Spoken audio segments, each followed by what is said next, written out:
Jadi kita nih se-Indonesia nih nak ke IKN tuh nak mengurus negara atau nak bertamasya? Bikin kasino aja Pak, pasti ramai, kata Mulia Kendari. Alah, Indonesia nih tak payahlah ada judi-judi macam Singapura, Malaysia. Tak ada kasino pun, orang Indonesia nih banyak pengguna-pengguna atau pemain-pemain judi online. Gimana caranya buat ini berhasil nih KN nih? Dari mulai narasi pembangunan ibu kota 2, Twin City tuh, habis itu taman hiburan. Intinya IKN ini harus tetap ada, jangan sampai mangkrak. Tapi aku rasa bakal jadi candi.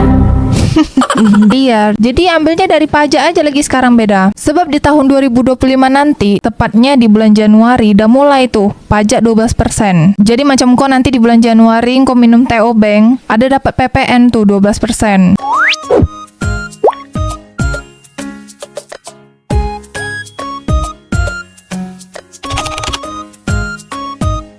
Presiden Direktur Adaro Energi Indonesia, Boy Thohir, menyebut ada 16 perusahaan tambang dalam konsorsium batu bara tertarik untuk berinvestasi di IKN. Mereka berencana membangun taman hiburan.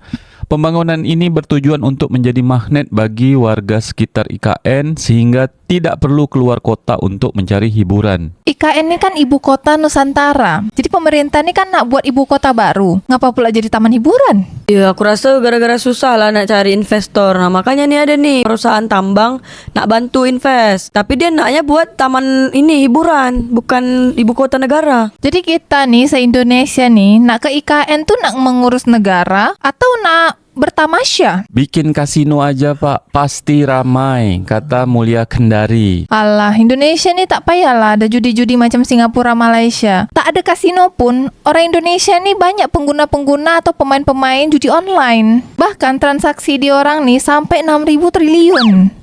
Ibu kota Nusantara tuh apa pula dibikin kasino? Dah gila dah. Orang tuh nak berurusan untuk negara, nak buat surat-surat ke apa ke, pergi ke pusat. Nah pusatnya tuh diganti ke IKN tuh. Kan itu tujuan awalnya. Apa pula tiba-tiba buat kasino? Ada akal tak? Mana brand dia? Tapi kan di orang nih nak buat Twin City beda di Indonesia nih. Jadi ibu kota nih tetap ada dua. Jakarta tetaplah ibu kota. Buang duit aja, buang tenaga, buang waktu. Tuh anak SMP tuh masih ada yang belum bisa baca tulis. Bahkan anak SMA, macam mana dia boleh sampai naik SMA tuh tapi tak boleh baca tulis? Kenapa jadi taman hiburan?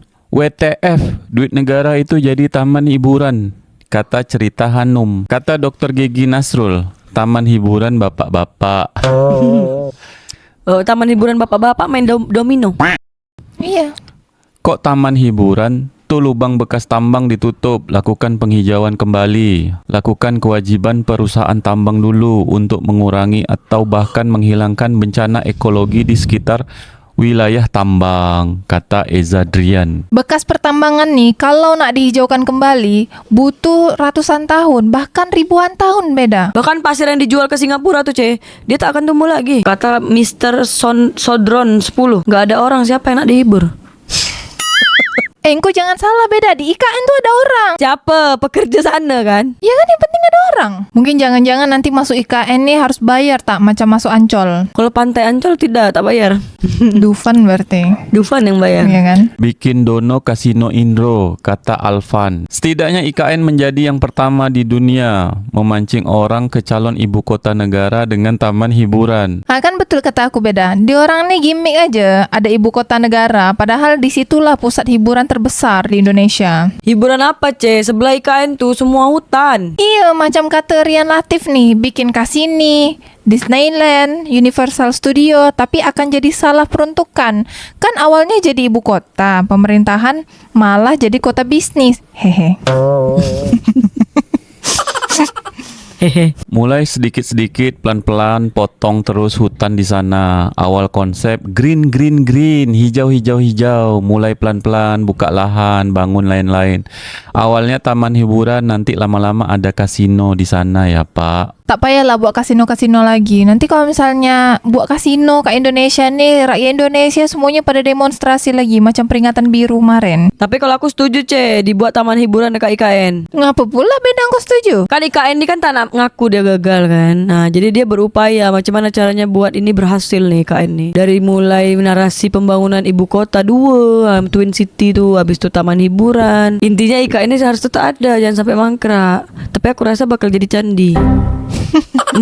Sebab anggaran IKN di tahun 2025 nih dah dipotong habis beda semuanya. Tak macam anggaran IKN di tahun-tahun sebelumnya. Itu kan sampai triliun-triliun kan beda. Tapi kalau sekarang nih nak 2025 tuh digas anggaran untuk IKN, duitnya dari mana? Sedangkan di tahun 2025 Indonesia harus bayar hutang negara, tapi bunganya aja dulu. Sedangkan bunganya aja udah triliunan. Sekarang nih Pak Presiden Prabowo nih tak nak ambil utang dari negara lain lagi. Dia nih nak naikkan aja pajak yang dari pengusaha, rakyat miskin, tukang gorengan, tukang parkir liar. Jadi ambilnya dari pajak aja lagi sekarang beda. Sebab di tahun 2025 nanti, tepatnya di bulan Januari, udah mulai tuh pajak 12%. Jadi macam kau nanti di bulan Januari kau minum TO Bank, ada dapat PPN tuh 12%. Jadi misalnya harga TO Banknya nih 15.000, PPN-nya 12%. Sebelum tahun 2025 nih pajak hiburan tuh udah 40% kayak karaoke, pub atau segala macamnya. Makanya sekarang tuh Inul sama pengusaha karaoke dekat seluruh Indonesia semuanya demo. Ngamuk semua, kenapa harus sampai 40% pajaknya? Bahkan ya kalau misalnya ditelusuri pinggir jalan tuh kan kalau misalnya ada kedai kopi yang ada live musik segala macam tuh kan termasuk hiburan. Itu sebenarnya udah kena 40%. Berarti penjual kopi keliling tuh si Starling, itu dia kena pajak juga 12%